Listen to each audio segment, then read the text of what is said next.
President Faye of Senegal, you have the remarkable honor and achievement of being the youngest president in the world, I believe. So people often ask you questions about that. But what I want to ask you is about having that knowledge, being connected to young people, the youth. How has that changed the way that you think about digital access in Senegal that might help inform us regarding accelerating the SDGs? Oui, merci beaucoup. En fait, c'est aujourd'hui que je fête mon 6e anniversaire en termes de mois. En tant que président de la République, je viens de faire juste 6 mois aujourd'hui. Et quand vous êtes élu dans un pays comme le Sénégal, dans un contexte de grand espoir, avec une situation économique quelque peu difficile, les premières réformes auxquelles vous pensez, c'est de baisser le coût de la vie pour soulager les populations. Mais au moment où vous faites ça, en tant que jeune président, vous pensez aussi à la connectivité des jeunes. Parce que autant les populations jeunes ont un besoin vital de se nourrir, autant ils ont ce même besoin vital d'accéder à la connexion. Aussi paradoxal que cela ne puisse paraître. C'est pourquoi au moment où on a baissé les denrées de première nécessité pour réduire les prix, on a en même temps discuté avec les opérateurs de télécommunications pour baisser les frais de la connexion, ce qui a été naturellement très apprécié par les jeunes. Pourquoi nous avons réfléchi comme ça? Parce que aujourd'hui, on ne peut presque rien faire sans la connexion.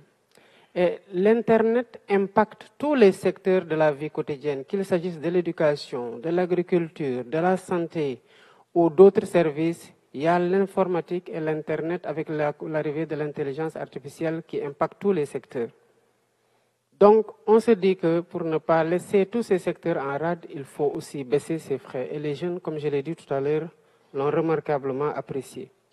Il restait maintenant à nous dire si l'Internet est aussi important que ça, ne faudrait-il pas en arriver, comme nous avons mis dans nos constitutions, le droit à l'expression libre, le droit à donner son opinion et tant d'autres droits que nous avons exprimés dans nos constitutions, nous devions arriver aussi à regarder ce que l'Internet est devenu dans notre vie, ce que l'intelligence artificielle prend comme place dans la vie de tous les jours, dans tous les secteurs, et de constitutionnaliser aussi le droit à la connexion.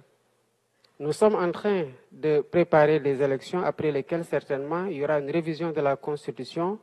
Et voilà un droit qui peut rapidement, quelle que soit la culture, quelle que soit la société, qu'on pourrait universaliser en le mettant dans nos constitutions.